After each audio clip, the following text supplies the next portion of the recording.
बिस्मिल्लाहिर्रहमानिर्रहीम। 9th class new physics के हवाले से नई वीडियो के साथ हाजिर हैं और आज हम इंशाल्लाह बुक के न्यूमेरिकल्स जो हैं उनको शुरू करने वाले। न्यूमेरिकल्स के अलावा जो थोड़ा बहुत स्ट्रक्चर्ड क्वेश्चंस हैं उनको भी सेक्शन बी के जो है वो उनको भी सॉल्व करेंगे, जो कि डिटेल क्वेश्चंस नहीं हैं या यूँ कहें कि शॉर्ट क्वेश्चन आंसर्स जो सब्जेक्टिव टाइप होते हैं वो नहीं हैं। ठीक है, तो यहाँ सेक्शन बी में स्ट्रक्चर्स क्वेश्चन में जो सबसे पहला क्वेश्चन है वो कॉलम ए एक्शन बताए गए हैं, उनमें कॉलम बी में हमें ब्रांच बतानी है। ठीक है, तो पहला का बताया कुकिंग बारबेक्यू, ये थर्मोडायनेमिक्स से जो है ये रिलेट करती है। टर्निंग द बल्ब ऑन, ये जो है इलेक्ट्रिसिटी से ताल्लुक़ रखती है। ठीक है, राइडिंग अ बाइसिकल, ये जो है मैकेनिक्स से ताल्लुक़ रखता है। लुकिंग फॉर जाइंट गैलेक्सीज, ये जो है आपका एस्ट्रोफिज़िक्स से ताल्लुक़ रखता है।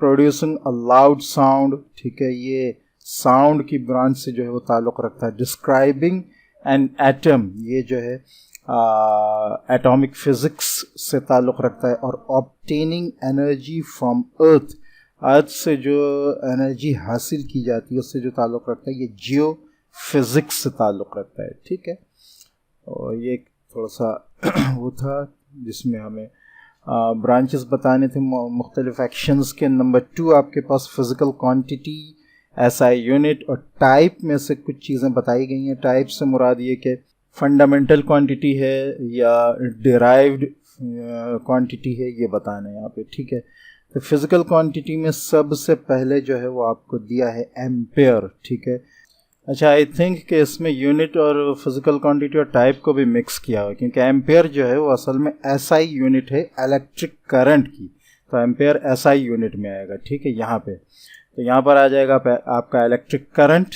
ठीक है, यहाँ पर आ जाएगा एसआई यूनिट में एम्पेयर, और यहाँ टाइप में आपके आ जाएगा फंडामेंटल या बेस क्वांटिटी। ठीक है, नंबर 2 जो है वो है आपका लेंथ की जो है एसआई यूनिट जो है वो मीटर क्यूब आ जाएगी। ठीक है, और ये टाइप जो है ये आपकी फंडामेंटल या बेस टाइप आ जाएगी। ठीक है, तीसरा आपके पास टाइम है, इसका एसआई यूनिट सेकंड है, बेस टाइप है। टेम्परेचर है, ठीक है, टेम्परेचर का जो एसआई यूनिट है वो केल्विन है, और ये भी बेस टाइप है, फंडामेंटल क्वांटिटी है। ठीक है, उसके बाद है फोर्स का एसआई यूनिट न्यूटन है। ठीक है, और इसकी जो टाइप है वो है डिराइव्ड क्वांटिटी। ठीक है, ये डिराइव्ड फिजिकल क्वांटिटी है। डेंसिटी के लिए जो है वो किलोग्राम पर मीटर क्यूब है। ठीक है, इसकी एसआई यूनिट, और ये टाइप है डिराइव्ड। ठीक है, एक्सेलरेशन के लिए भी जो है वो मीटर पर सेकंड स्क्वायर है, मीटर पर सेकंड स्क्वायर। ठीक है, और टाइप जो है ये डिराइव्ड है। ठीक है, तो आई थिंक कि आखिरी 3 जो हैं वो डिराइव्ड हैं, बाकी उससे पहले की बेस क्वांटिटीज़ हैं। ठीक है, नाउ नंबर 3 से हमारे यूँ कहें कि इस चैप्टर के जो हैं वो शुरू होते हैं न्यूमेरिकल्स, तो इनको देख लेते हैं। तो इसका आपने जो है वो मीटर में कन्वर्ट करना है। ठीक है, इसको मीटर में कन्वर्ट करना है। 230 सेंटीमीटर का अगर हम मीटर में कन्वर्ट करें तो हमें उसको 100 से डिवाइड करना होगा। मींस जब हम इसको 100 से डिवाइड करेंगे तो 0.2 डेसिमल पीछे हो जाएगा। अभी पॉइंट जो है वो है 0 यहाँ पे। ठीक है, तो यहाँ से इधर और इधर यानी 2.3, तो मीटर्स में आपके पास वैल्यू आ जाएगी 2.3 मीटर्स। ठीक है, ग्राम्स में है आपके पास यहाँ पे 250 grams is equal to dash kg. ठीक है, ग्राम्स में ग्राम्स को किलोग्राम में कन्वर्ट करने के लिए आपको इसको 1000 से डिवाइड करना पड़ेगा। मींस डेसिमल इसका 3 पॉइंट पीछे जाएगा। 1 2 3, ये आपके पास आ जाएगा 0.25 केजी। ठीक है, 0.5 सेकेंड इसको मिली सेकेंड में कन्वर्ट करता, तो मिली से मुराद ये है कि ये मज़ीद छोटा हो जाएगा। ठीक है, तो मिली में करने के लिए आपको जो है इसके पॉइंट को 3 स्पेस आगे करना होगा। ठीक है, 0.5 है। ठीक है, 1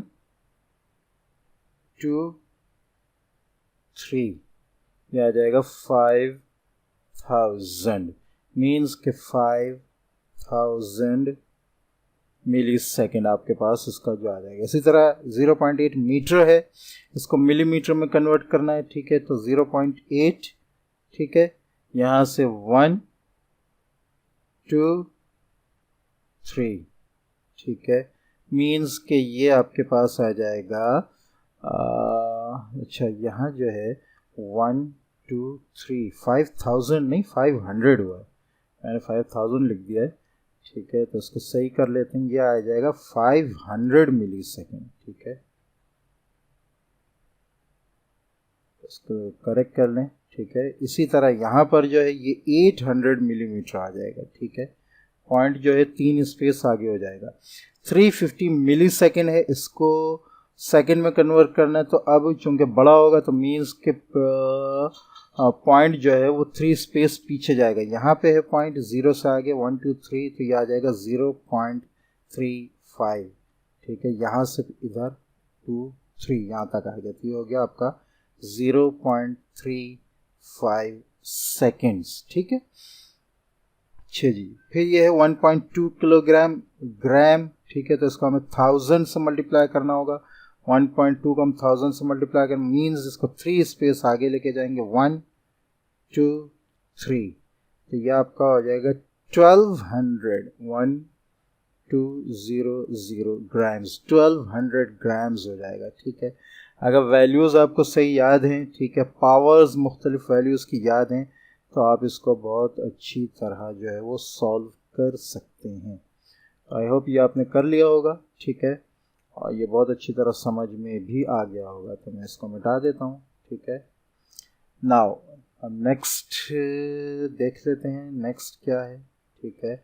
नंबर 4 आपके पास है an engineer measures the width of an aluminum sheet using a vernier caliper as shown in the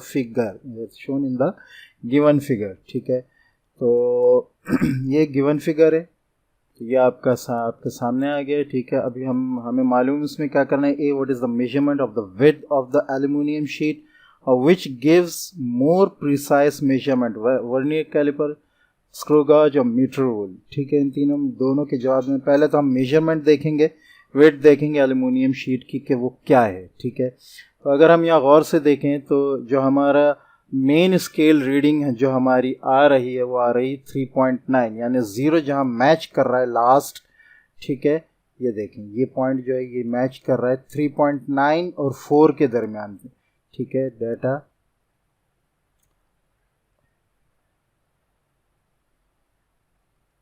इसमें सॉल्यूशन से ही आ जाएगा, सॉल्यूशन हमारा आ जाएगा, ठीक है। अच्छा जी, सॉल्यूशन में आ जाएगा मेन स्केल रीडिंग, ठीक है। मेन स्केल रीडिंग आपकी है 3.9 mm, ये बात आपने याद रखनी कि ये मिलीमीटर्स में होता है, ठीक है, 3.9 मिलीमीटर। और उसके बाद जो है vernier scale reading, vernier scale reading is equal to vernier scale reading जो है वो होगी जहाँ ये एग्जैक्टली मैच कर रही है कोई लाइन इन दोनों स्केल्स में, तो वो मैच कर रही है यहाँ 4 पे, ये आप गौर से देखें अगर, तो ये 4 पे मैच करिए, और ये यहाँ पर 0.1 है, एक स्केल से 0 से 0.1, ये आपका आ जाएगा 0.1 mm, ठीक है, 0.1 मिलीमीटर हो जाएगा।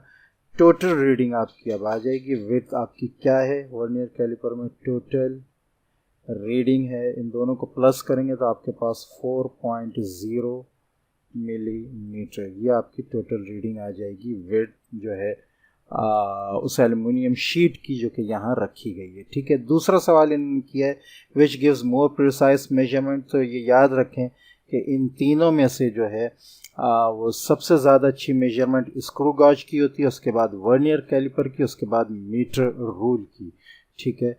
क्योंकि वर्नियर कैलिपर जो है वो आपका इसमें, बल्कि पहले स्क्रू गॉज ले लें, स्क्रू गॉज जो है आपका वो उसकी कम से कम रीडिंग जो है 0.01 mm है, ठीक है, इतनी रीडिंग तक ले सकते हैं। जबकि वर्नियर कैलिपर जो है वो 0.1 mm तक ले सकता है, ठीक है, और मीटर रूल जो है वो आपका 1 mm तक अच्छी रीडिंग ले सकता है। तो उसमें सबसे ज़्यादा अच्छी रीडिंग जो है वो स्क्रू गॉज की, फिर वर्नियर कैलिपर की और फिर मीटर रूल की, ठीक है। नंबर 5 आपके पास है pendulum swings as shown in figure 130 from x to y back to x again, x से y और y से x घूम रहा है, ठीक है। What would be the most accurate way of measuring time for one oscillation? सबसे अच्छा तरीक़ाकार क्या होगा कि हम इसकी ऑस्किलेशन को जो है वो कैलकुलेट कर सकें? नंबर 1 बताया read time for 10 oscillation and multiply by 10। हम टाइम देखें कि 10 वाइब्रेशंस या 10 ऑस्किलेशंस कितनी देर में होते हैं, उसको मल्टीप्लाई करेंगे 10 से, तो ये सही तरीक़ेकार नहीं है। इसमें जो है वो 100 ऑस्किलेशंस का टाइम आ जाएगा। ये सही है, record time for 10 oscillation divide by 10। पहले हम 10 ऑस्किलेशंस की इसकी देखें कि क्या टाइम आता है, उसको 10 से डिवाइड करेंगे तो 1 ऑस्किलेशन का सही टाइम हमारे पास आ जाएगा। तो मीन्स ये कि इसमें अगर हम कहें तो ये वाला जो है हमारा सही आंसर है बी, ठीक है। अच्छा, बाकी को भी देख लेते हैं। रिकॉर्ड टाइम फॉर 1 ऑस्किलेशन, नहीं, 1 ऑस्किलेशन में एक्यूरेट नहीं आ सकता, ठीक है, बिल्कुल एक्यूरेट नहीं आएगा। तो बेहतर ये होगा कि हम जितनी ज़्यादा ऑस्किलेशन ले सकें उनको उसी नंबर से डिवाइड करें जितनी ऑस्किलेशन ले रहे हैं। जैसे 10 ली तो 10 से डिवाइड करें, 5 ली तो 5 से डिवाइड करें, तो ये वाला ज़्यादा बेहतर है। Record time from x to y and double it, नहीं, ये भी नहीं हो सकता। ये तो वही हो जाएगा कि 1 ऑस्किलेशन ले रहे हैं, तो लिहाजा इनमें से कोई सही नहीं है। बी जो है वो सही है।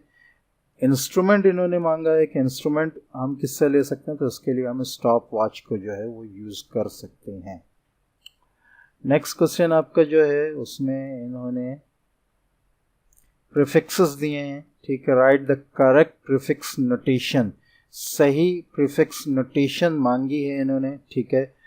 तो उसमें हमें सही प्रीफिक्स नोटेशन बतानी है कि क्या होगी, ठीक है। तो यहाँ जो है आपके पास सबसे पहले जो है 75000 मीटर, ठीक है। तो यहाँ लेफ्ट हैंड साइड पे कुछ मेजरमेंट्स दी हुई हैं, उनके आगे जो है एक नंबर भी दिया हुआ है, उसके आगे जो आपने प्रीफिक्स लगाना है। तो यहाँ 750 के आगे 2 0 है, तो इट मीन्स आपके आगे जो यहाँ प्रीफिक्स लगेगा वो 10⁻² लगेगा, ठीक है। और इसको हम कह सकते हैं ये है हेक्टो, ठीक है।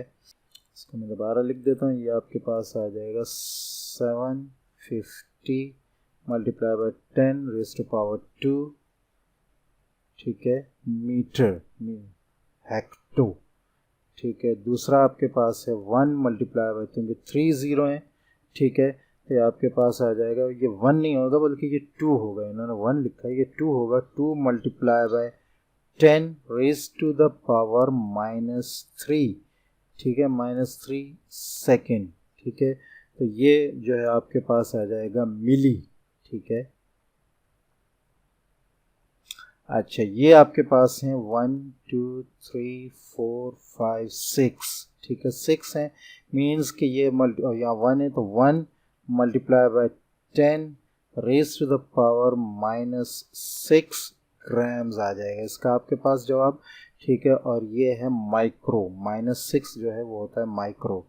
नंबर 4 जो है आपके पास है 1 2 3 4 5 6 7 8 9 है, तो 9 में आपके पास आ जाएगा 1 मल्टीप्लाई बाय 10⁻⁻, अच्छा ये जो है माइनस में नहीं बल्कि प्लस में हो, क्योंकि डिवाइड नहीं हो रहा, ये दोनों डिवाइड हो रहे थे तो लिहाजा ये माइनस में आई इनकी पावर, ये दोनों डिवाइड में डिनोमिनेटर में नहीं है, इनकी पावर प्लस में आई है। तो 1 मल्टीप्लाई बाय 10⁻⁹ मीटर, ठीक है।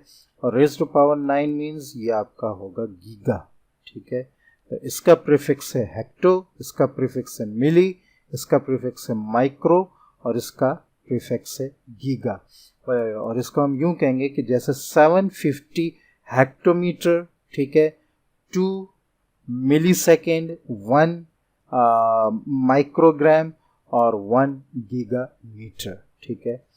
आई होप कि ये प्रीफिक्स लगाना आपको यहाँ समझ में आ गया होगा कि यहाँ प्रीफिक्स किस तरह लगाए जा रहे हैं इसको हम पहले डिस्कस कर चुके हैं कि प्रीफिक्स क्या चीज़ें होती हैं, तो आई थिंक इसको मज़ीद डिटेल में जाने की ज़रूरत नहीं है। अच्छा जी, नेक्स्ट आपके पास आप right values in standard and scientific notation. अगर स्टैंडर्ड नोटेशन दिए तो हमें उसको साइंटिफिक में करना है, और साइंटिफिक दिए तो हमें उसको स्टैंडर्ड में करना है। तो उसमें जो फर्स्ट है, the radius of first orbit of hydrogen atom is r is equal to 0.53 Bohr radius. ठीक है, ये बोहर रेडियस कहलाता है। ठीक है, और इसकी जो ऑलमोस्ट क्वांटिटी होती है वो ये आपको जो है वो स्टैंडर्ड यूनिट दिया है। साइंटिफिक नोटेशन में जब ये आएगा तो इसकी क्वांटिटी आपके पास हो जाएगी 5.3 multiply by 10 raise to the power -11। ठीक है, मीटर। ठीक है, ये आपको खुद याद रखना होगा। ठीक है, ये जो है first orbit of hydrogen atom का रेडियस है और ये कहलाता है बोहर रेडियस। ठीक है, नंबर 2 आपके पास फर्स्ट 1 लाइट ईयर इज, तो ये आपके पास आ जाएगा। यहाँ सेकेंड पॉइंट है 1 2 3 4 5 6 7 8 9 10 11 12 पॉइंट पीछे चला जाएगा, तो आपके पास आ जाएगा 2.628 multiply by 10 raise to the power 12 metre. ठीक है, ये स्टैंडर्ड में, आपने इसको साइंटिफिक में जो है वो कन्वर्ट कर दिया है। ठीक है, जो थर्ड आपके पास आ रहा है वो है 2.7 multiply by 10 raise to power -4। यह आपको जो है साइंटिफिक नोटेशन में दिया है। ठीक है, टॉर की जो है वो बताइए, तो 10 रेज टू पावर -4 मीन्स कि आप इसको 4 प्लेस जो है वो पीछे लेकर जाएंगे। तो यहाँ से आपके पास ये आ जाएगा 1 और 3 0 मज़ीद पीछे लगेंगे, तो ये आपके पास आएगा 0.00027 टॉर। ठीक है, तो इस तरह ये स्टैंडर्ड से आपने यहाँ साइंटिफिक नोटेशन से स्टैंडर्ड में कन्वर्ट किया है, और यहाँ जो है वो आपने इसमें जो शुरू के जो दोनों हैं इनमें स्टैंडर्ड से साइंटिफिक नोटेशन में कन्वर्ट किया है। ये साइंटिफिक नोटेशन को स्टैंडर्ड में और स्टैंडर्ड को साइंटिफिक में कैसे कन्वर्ट करते हैं ये मैं लेसन में तफसील से डिटेल में बता चुका हूँ, तो यहाँ मैं उस डिटेल में नहीं जा रहा हूँ। अगर उसको देखने की ज़रूरत हो तो आप वो लेसन्स में देखेंगे, साइंटिफिक नोटेशन स्टैंडर्ड नोटेशन में जब यहाँ ये डिस्कशन है वहाँ मैंने इस चीज़ को कैसे समझाया है। नाउ नेक्स्ट क्वेश्चन आपका है numerical. A wooden piece is made in different shapes. Take length हमारे पास लेंथ भी बराबर है रेडियस के, रेडियस बराबर है, यानी लेंथ और रेडियस दोनों 2 मीटर हैं। ठीक है, हमें कैलकुलेट करना है उसका वॉल्यूम, अगर वो स्फेयर हो, अगर सिलेंडर हो, ठीक है, क्यूब हो, पिरामिड हो। ठीक है, और ये सिलेंडर 2 बार दे दिया आई थिंक, तो यूँ समझें कि स्फेयर, क्यूब, सिलेंडर, पिरामिड के तौर पर। ठीक है, तो जब स्फेयर होगा तो हमें उसका जो वॉल्यूम जो है सॉल्यूशन वॉल्यूम ऑफ स्फेयर का ये सारे फार्मूले आपने याद रखने होंगे। ठीक है, स्फेयर का जो फार्मूला है उसको मालूम करने का जो फार्मूला है वो है v = 4/3 pi r raise to the power 3 या r³। ठीक है, तो यहाँ रेडियस कंसर्न है। ठीक है, स्फेयर का जो वॉल्यूम है वो हम मालूम कर लेते हैं, v = 4/3 पाई की वैल्यू आपकी आ जाएगी 3.14। ठीक है, मल्टीप्लाई बाय रेडियस आपका है 2 रेज़ टू पावर क्यूब। ठीक है, ये आपके पास आ जाएगा = 4/3 मल्टीप्लाई बाय 3.14 मल्टीप्लाई बाय 8। ठीक है, कैलकुलेटर से इसको कर लेते हैं। 4 डिवाइडेड बाय 3 = मल्टीप्लाई बाय 3.14 = ठीक है, multiply by 8 is equal to, ये आपके पास आएगा 33.49, ठीक है। तो ऑलमोस्ट इसका जो वॉल्यूम होगा वो आपके पास होगा 33 is equal to 33.49 metre cube, ठीक है। अब हम कर लेते हैं volume of cube. Volume of cube का जो फार्मूला है वो है v इज इक्वल टू, तीनों जो लेंथ है, ठीक है, length into width into height, ठीक है। तो ये तीनों 2 ही हैं, तो वॉल्यूम इसका हो जाएगा आपके पास 2 multiply by 2 multiply by 2 is equal to 8 metre cube, ठीक है। और अगर ये सिलेंडर होगा, ठीक है, वॉल्यूम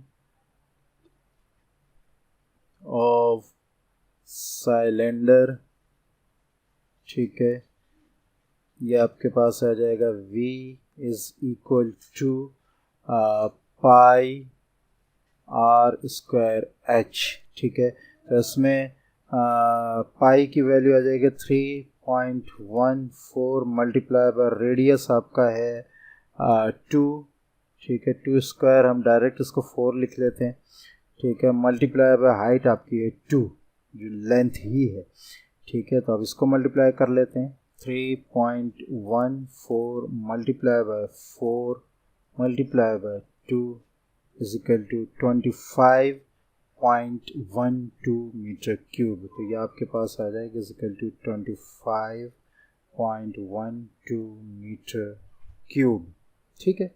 वॉल्यूम ऑफ pyramid,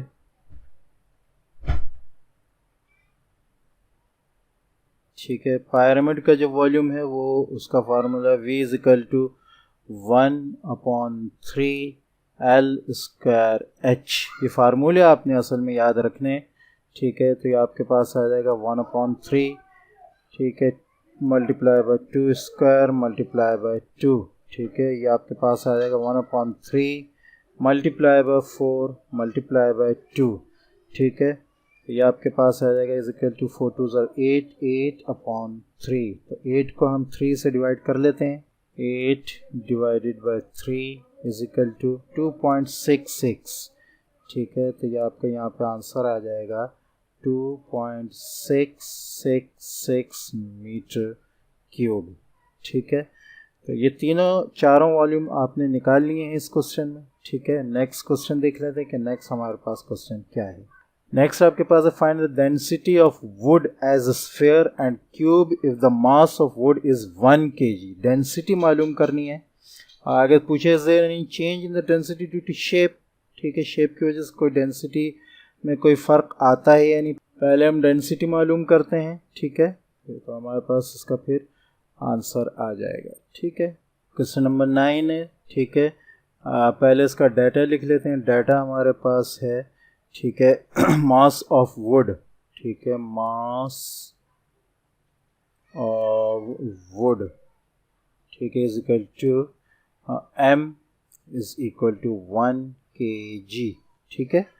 अच्छा, volume of wood as sphere, volume, अच्छा, वॉल्यूम हम इसलिए मालूम कर रहे हैं क्योंकि हमें डेंसिटी का फार्मूला हमें पता है और is equal to M V है। तो मास हमारे पास मौजूद है, हमें वॉल्यूम पहले मालूम करेंगे तो डेंसिटी भी हमें मालूम हो जाएगी, ठीक है। तो वॉल्यूम ऑफ वुड, ठीक है, ये जो हमारे पास वुड का पीस है ये एक्चुअली वही वुड का पीस है जो हमने क्वेश्चन नंबर 8 में पहले किया था, इससे पहले जो हमने क्वेश्चन किया है, ठीक है, ये वाले जो क्वेश्चन हमने किए हैं, ठीक है, ये क्वेश्चन नंबर 8, ये वही वुड का पीस है, ठीक है।